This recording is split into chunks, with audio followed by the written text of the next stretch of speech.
Shalom, taverenga kubva kuna Exodus chapter 1 kwatiri kutaurirwa nyaya yekuti pakauya umwe mambo akanga asingaziye Joseph. Mambo uyu ndokubva abvunza kuti vanhu avo vari kuramba vachiwanda vari pakati pedu rudzi rwupi, rwakanga rwuri rudzi rwaIsraeri. Remember kuti Joseph ndiye anga akaita kuti vana vaIsraeri vagone kugara muIjipita nokuda kuti he was the governor. Saka anga akavapa nzvimbo yeGoshen where they were staying vachiwana zvese vari ikoko. But now with the dying of Joseph, panouya umwe mambo aisaziva Josefa. So all the favors that they previously enjoyed, they were enjoying them under the buckle of Joseph. But now because Joseph had died, mambo uyu akuti asingazive Josefa akuti vanhu ava vari kuitei and vari kuramba vachiwanda, harusi rudzi rwedu.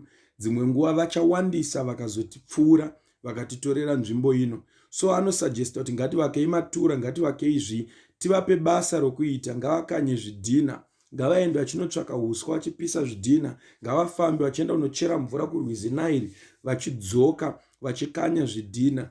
All this zvanga zvichiitwa kuti zvistraine vana vaIsraeri vagare vari busy, so that varume vakasvika kumba they are not able kusangana nemadzimai avo and reproduce more. Ndokubva vaona kuti zvinhu izvi hazvisi kushanda. Shoko raMwari rataura kuti vana vaIsraeri vakaramba vachiwanda, vakaramba vachiwedzerwa.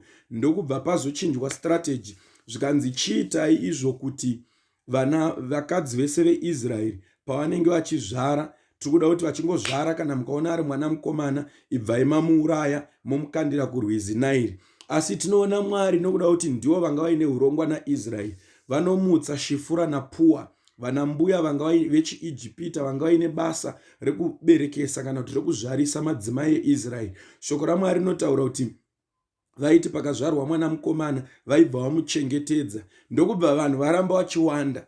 Farao ndokubva abvunza ana mbuya akati, ko wani takati pakaberekwa mwana mukomana ngaaurayiwe asati akura, kuitira kuti tigure rudziro rusawedzere.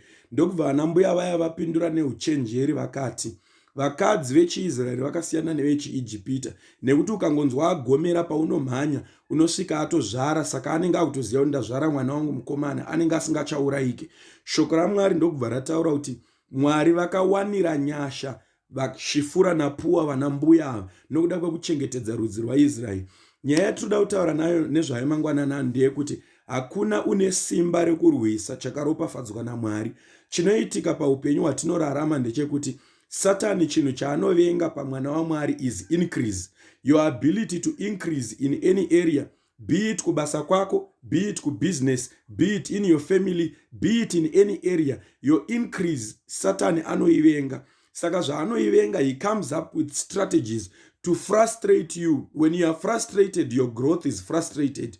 Your faith is also frustrated. Saka ndotsika yaakauya akada kuemploya pamusoro pevana vaIsraeri to frustrate them from increasing, from giving birth and increasing. But tiri kuona kana Mwari aine urongwa newe, anouya achiita show up even in the midst of turmoil, even pakati pekuomerwa, pakati pekuremera.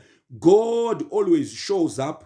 Mwari vanongowanika vachibudikira. Mastrategies ose akaitwa haana chaakashanda because God was giving them strength. Understand the life yanga yaitwa panapa. Munhu aiitirwa plani yesei, munhu werudzi rwaIsraeri, which was the chosen tribe of God. Nesuo as we are living today, pane paunoti ukatarisa upenyu hwako, you realize kuti Satan is employing strategies to frustrate you. Ukatarisa your marriage, ine ma-frustrations ainawo, ekuti at times unomboona kuti giving up is an option. But when you look at the life iri kuraramiwa panapa, you realize kuti vana vaIsraeri, God continued to favor them even mumatambudziko. God continued to release grace. Tiri kuona vachiburitsirwa vakadzi, vana mbuya Shifura naPua. Vana mbuya ava vakataura kuti kana pazvarwa mwana mukomana vaimuchengetedza. Uri kuona here kuti Mwari even uri plani yavo in the midst yematambudziko, vanokusumudzira ma-meaningful helpers, vanouya vachirwa vari kusaidi kwako, vanouya vachimira newe, vanouya vachiisa ma-strategies ekuti usarasikirwe ne-whatever God has blessed you with. The devil hates your increase, and it is time that you need to increase praying, because when you do not increase praying, your physical increase yepanyama is going to be taken by the devil. Mwari vakaburutsa nyasha, Mwari vakapa ma-meaningful helpers, rudzi rwaIsraeri rukararama. It is my prayer today, in whatever that you are facing, Your increase is being fought by the devil. Your increase in business, your increase in family, your increase in love as partners, as married people, kubatana kwedzimhuri kuri kurwiswa naSatan. What the devil was fighting here was how the Israelites were united. Ndo chinhu chaanga achirwisa. Akati vanhu ava vakaramba vakabatana kudai, dzimwe nguva vachasimba, vakawanda, vakatikurira. So this is the first plan of the devil upon humanity, to destabilize them. Saka muchiona Kristu achitaura kuti muchaziya sei kana mazuva ekuguma akusvika. Vanhu, ruvengo rwavanhu ruchawedzera, vanhu vachatanga kumukirana, vanhu vachatanga kuengana. This is the plan that the devil is employing even today. When he sees that this generation is blessed, and this generation is blessed through this individual, anodyara ruvengo, so that instead yekuona your blessing through a certain individual, you begin to create enemies. Potanga kuva neenemity pakati penyu. Saka vakatanga kupiwa basa rakawanda, vakatanga kukanyiswa zvidhina, vakatanga kutsvagiswa huswa, vakata all in a way to frustrate them. Satan anoziva kuti akaemploya those tactics, muchatanga kufrustrateka. Mamarriages akatanga kusheka, muchatanga kufamba muchitsvaka kuti ndiani ari kukonzeresa, muchatanga kunangana uroi, besanwa richatanga kuwapo pakati penyu. Satan anoziva kuti vana vakatanga kukundikana muzvikoro, mabusiness akasatanga kufamba, zvinhu zvikatanga kuoma, panotsvagwa kuda kuzikanwa chakonzeresa. And ndokubva adyarawo vaprofita vake venhema, ndokubva adyarawo vabati vake venhema, vekuti ukaendako uchiti zvinhu zviri kuoma, zvinhu zviri kurema, vanokutaurira kuti munhu ari kuomesa nekuremesa zvinhu ndeuyu.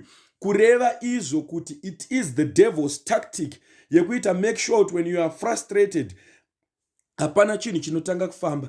But vana vaIsraeri vakaramba vakabatana.